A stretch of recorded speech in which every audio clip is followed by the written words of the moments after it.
start with a headline in a nutshell. Donald Trump has dumped another Obama policy, quota in education. For those of you watching here in India, quota or reservation in education is a well-known concept. In America, another version of it was introduced a few years back in 2011. They called it affirmative action. It was meant to help African Americans have a better shot at admissions in schools and universities. It was the brainchild of former US President Barack Obama. He introduced guidelines for American colleges and universities to consider race as a way of promoting diversity, meaning people from certain racial backgrounds were treated more favorably during admissions. The Trump administration has done away with it. He has gone back to the George Bush policy, the policy which said that universities must promote diversity, but they should be race blind. They should look at an applicant's aptitude, not at his or her skin color. Race should be considered only when a university has no other way of achieving a diverse student class. The US Supreme Court has backed the Obama policy in the past. Many of its judgments in various cases say that universities may use affirmative action to help minority applicants get into college. Conservatives in America, though, as everywhere else, do not agree with this line. In this case, they say such reservation can hurt white Americans. I think where we would see the opposition play out is in court. And there are obviously really important court developments going on right now. The key swing vote on affirmative action, Justice Anthony Kennedy announced his retirement last week, and he had been, in 2016, the author of an opinion that basically bolstered the idea that race can be considered among many factors. So he was considered a swing vote in that sphere. He's now retiring, and so that gives President Trump an opportunity to appoint somebody who's going to be much more skeptical and critical of affirmative action policies. Democrats, liberals, rights activists and lawyers have joined ranks to slam this move. They say that Donald Trump is not making America great again. He's making America hate again. This is a most unfortunate setback for those of us who care about promoting diversity on our nation's colleges and universities. We've made great progress as a nation, but there is still much work that remains to be done to close the gaps and to help ensure that colleges are truly working to attract racially diverse student applicant pools. It sends the message that the federal government doesn't believe in racial diversity, and we run the risk that we may see school officials going back to the drawing board, revising their policies and changing their approach in ways that can be really harmful to us as a country. This is a moment that requires vigilance. We're going to have to monitor carefully to ensure that schools, administrators and presidents don't seize this as a moment to gut their efforts to promote racial diversity on campus. The decision comes at a very important time in the U.S. The U.S. Justice Department is investigating a case. This case was based on a complaint filed by more than 60 Asian American organizations.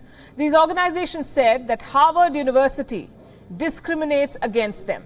Applicants from an Asian background are held to an unfairly high admission standard, meaning that they're judged more sternly. Harvard has, of course, denied this. It says that its admission policy complies with American laws and that it has worked to boost financial aid to ensure economic as well as racial diversity in its classes. Critics say that Harvard has systematically kept out Asian American students to make room for applicants of other races. So it's not just the white students being discriminated against, but Asians as well. It's important to note here that the Obama guidelines were not binding by law. Neither is Trump's move. But they're an indication of what the federal government thinks, what's its stand. And they come with the unspoken message. Those who do not follow are more prone to face a probe on discrimination.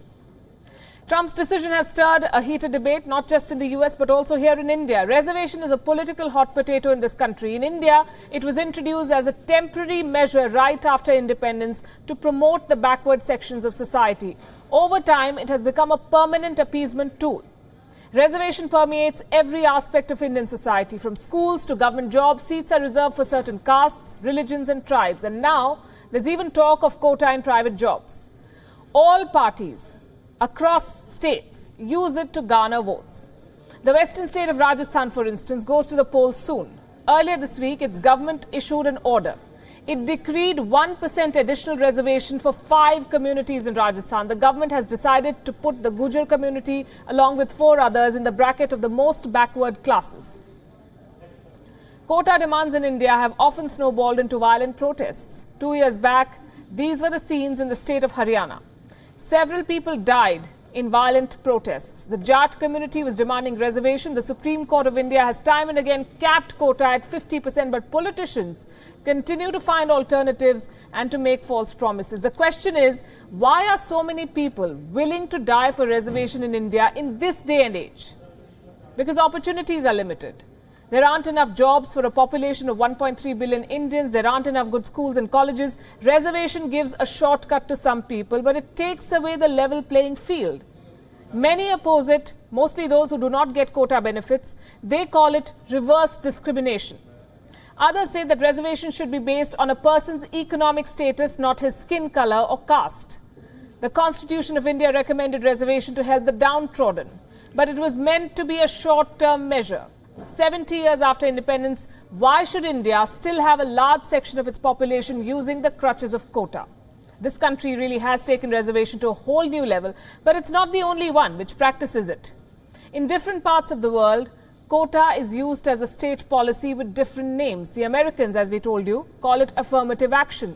The British call it positive discrimination. Here's how it works.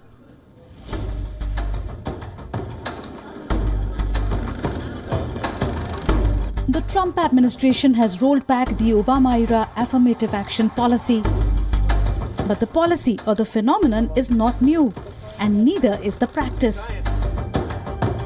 It's called by different names around the world. In India, it's called reservation. Around the world, it may be known as alternative access, positive discrimination, or affirmative action. But the aim of all these policies remains the same. They are an effort to increase the numbers of students from underrepresented communities. Take the case of South Africa. Here, underrepresented students, especially black female students, are given admissions in higher education through an alternative access program. They are also entitled to special courses and mentoring. In the last 20 years, Africa has seen a rise in affirmative action that's targeted at inclusion of women. This has been a growing trend around the world. France has a rather unique system. Instead of approaching the issue of race directly, the French government has classified certain areas and priority education zones. Educational institutions in these neighborhoods accept a high number of students from different communities. They include immigrant students for whom French is the second language and children from low-income families. Brazil has been developing its own system of reservation. Places are reserved in the most prestigious public universities of the country for the poor, the racial minorities, and people with disabilities. From race and caste, the world is now moving towards a new form of affirmative action. 8 countries in Africa, 7 in Europe, and 4 in North America and the Caribbean now have some form of affirmative action for women. Bureau Report, WION. Has the quota system ever worked? And for whom? Tonight we'll show you how this policy has helped politicians more than the intended beneficiaries. Let's start with the example of Bangladesh. Statistics say that the country has one of the highest graduate unemployment rates in the world, in South Asia in particular. 5 of 10 graduates are unemployed. Now, here's the catch. Despite the high unemployment rate, numerous posts in government offices remain vacant in Bangladesh, and that is because of the quota system. Let me explain this. Under the quota system in Bangladesh, 56% of the 3,000 government positions were assigned to various quotas. That means only 44% of the spots are left for general category applicants.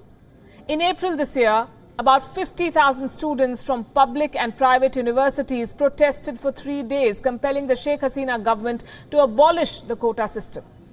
In India, where each and every election is fought on caste, the issue of quota assumes great importance, both politically and socially. But statistics show that the system has managed to do very little for the so-called backward community. According to the government, in 2017, only 17% of the Group A officers in the 24 ministries at the centre belong to the OBC category, other backward classes.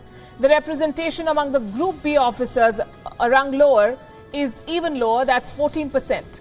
According to the findings of the Socio-Economic and Caste Census of 2011, only 4% in each of the rural scheduled tribe and scheduled caste households have a member in government jobs. Basically, only 4% of the SC/ST community have any member in any government job in India. Another example is that of India's premier education institution. According to a report in 2015, 90% dropouts in IIT Roorkee belong to the so-called backward caste. The reservation system does give a backward caste student the opportunity to enter a college. But beyond that, it does very little for him or her. The point we're making is very simple. The year is 2018. India should reconsider giving quotas.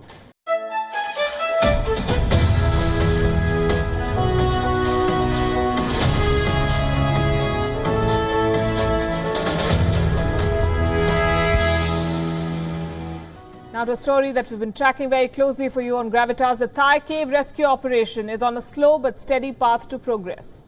A day after the boys were discovered by two British divers, all efforts are being made to pull them out to safety. A team of medics reached the boys and their coach earlier today. They were seen covered in hypothermia blankets. Medics applied iodine to their cuts on the hands and the feet. The medical team was sent with high-energy meals and other essential supplies. The Navy SEALs in Thailand have released a new video. It shows the team and their coach introducing themselves individually and confirming that they're all in good health. This video was shot inside the Tham Luang cave in Chiang Rai. It was recorded sometime on Tuesday but posted by one of the SEALs on Facebook only today.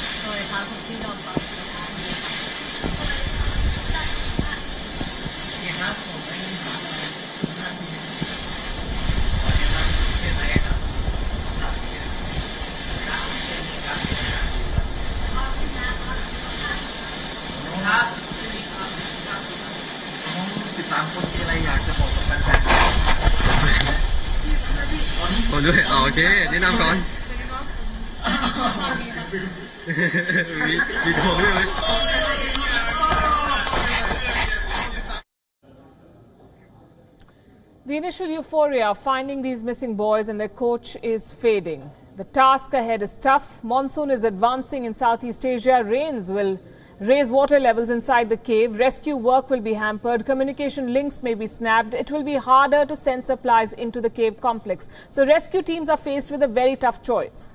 Should the disoriented and terrified boys be left in the cave until the monsoons end?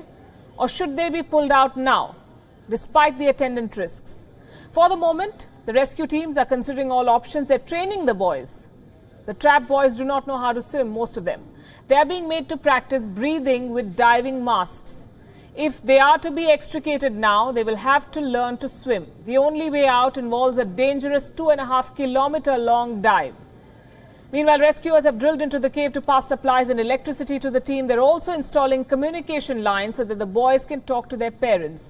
Thai medical teams are conducting drills. They're practicing carrying injured patients on stretchers and loading them onto ambulances. Friends and classmates of the 12 boys gathered at the entrance of the cave on Wednesday evening. They sang songs to motivate their friends and to keep the rescue teams going.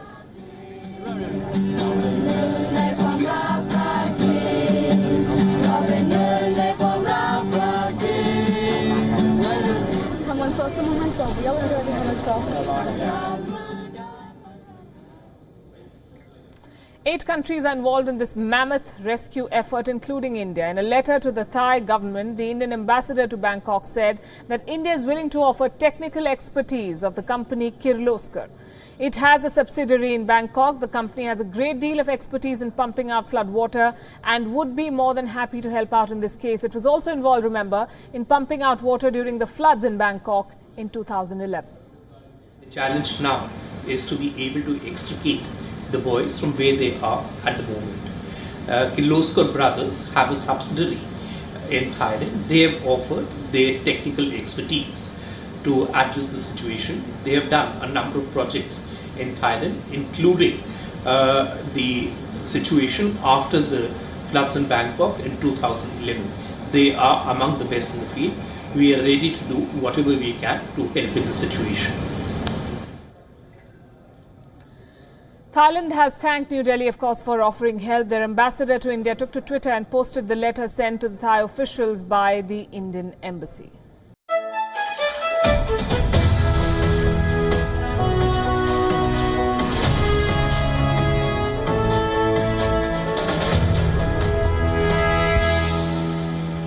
Meanwhile, here's a relationship that is neck deep in water. China and the United States. There's been a lot of turbulence over tariff. Now it has spilled on to travel. The Chinese embassy in Washington has issued a security advisory to its nationals traveling to America. They've been told to be aware of public shootings, of robberies, searches, fraud and expensive medical bills in the US. The Chinese nationals travelling to America have been told to remain alert to their surroundings and suspicious individuals, to avoid going out alone at night. A similar alert was sounded in January this year.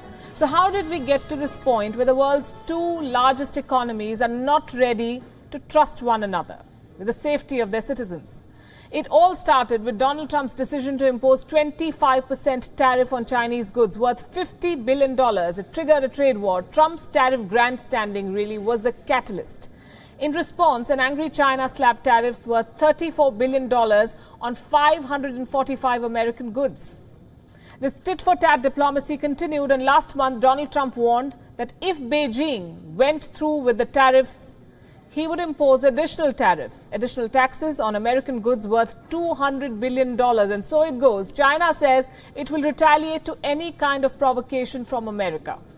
But China also wants the world to believe that the intent of its advisory has nothing to do with politics. It says that the summer is peak time for Chinese to travel to the US, and that its argument, though, does not cut much ice with experts who believe that China usually adopts such measures to settle political scores. One such example is that of South Korea, and it's fresh in the public memory. In 2017, China banned all group tours to South Korea because Seoul's decision to install the US Thermal High Altitude Area Defense System, better known as the THAAD. It's an anti-missile defense system. China fears that this defense system has a powerful radar and the US is breaching its turf.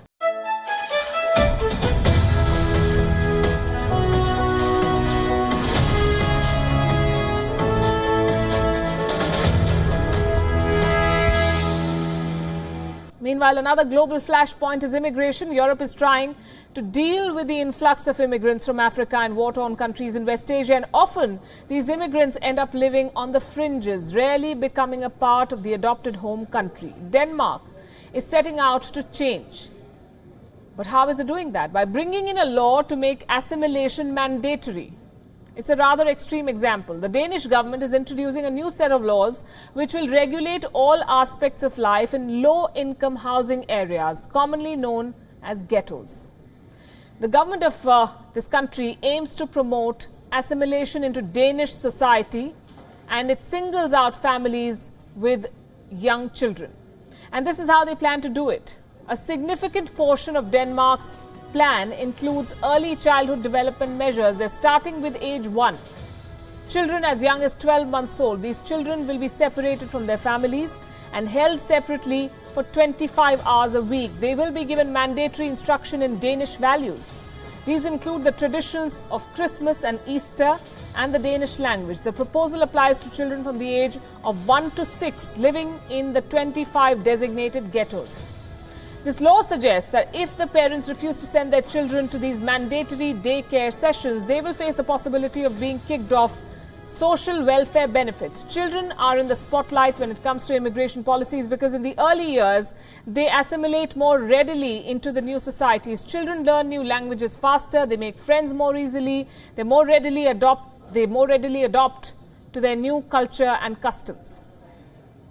But Denmark's government and this new set of laws is facing immense criticism. The new law seeks to regulate life in heavily Muslim enclaves. The government claims that if families there do not willingly merge into the country's mainstream, they should be compelled to leave. Denmark is not the first country to adopt a policy of mandatory assimilation, but most European countries' immigration policies are less explicit about targeting children. And that makes this new proposal so distinctive and coming as it does soon after Donald Trump's zero tolerance policy where he separated children from their parents.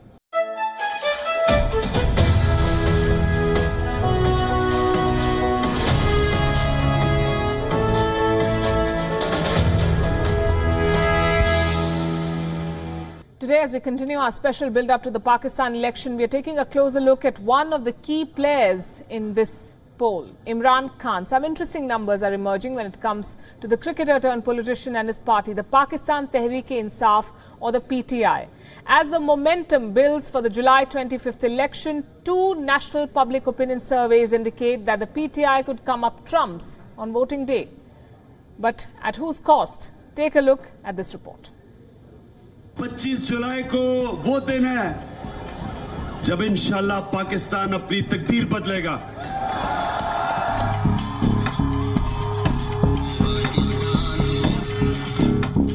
Could it be advantage Imran on voting day, July 25th? Two national public opinion surveys, one by Gallup Pakistan and the other by Pulse Consultant, suggest it could be so.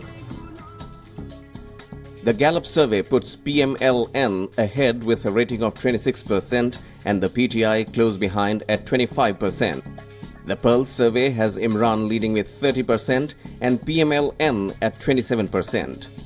Gallup has projected 20% undecided voters, Pulse showing 9%. Gallup projects 26% of undecided voters could vote for PMLN and 25% for PTI. The Pulse survey shows 30% voting PTI and 27% PMLN. Overall, the surveys suggest PMLN is the preferred party among voters in Punjab. The PTI is the preferred party in Khyber Pakhtunkhwa, while the PPP is strong in Sindh. It confirms the impression that Pakistan's national parties may have little appeal beyond their provincial boundaries, but Imran is clearly not buying that argument. His party people have confirmed he'll be contesting from no less than 5 constituencies, including Karachi, from where he has already filed his papers. Imran has said in the past that he intends to challenge the MQM or Muttahida Qawmi movement on its home turf. Other constituencies could be Peshawar, Lahore, Rawalpindi and Mianwali, from where he had contested in 2013. His PTI is fielding the largest number of candidates, contesting 244 of 272 National Assembly constituencies and 522 of 577 Provincial Assembly constituencies. The party said the high number of candidates was possible because of electoral alliances resulting in seat adjustments in different constituencies. Imran appears to have gone the extra mile, announcing a new list of candidates for the National and Provincial Assembly seats last week after listening to the grievances of the party workers. He has also fielded the largest number of women candidates, 14, in an attempt to reach out to a key segment of the electorate. Imran is one politician who has kept the focus on corruption and the need for transparency in public life. Both issues appear to resonate with voters. Whether he can translate his moral high ground into ensuring a decisive vote on election day is the question. The buzz is he has the army on his side, which has also contributed to a perception among nearly half of the electorate that polling this time may neither be free nor fair. Bureau Report, WION.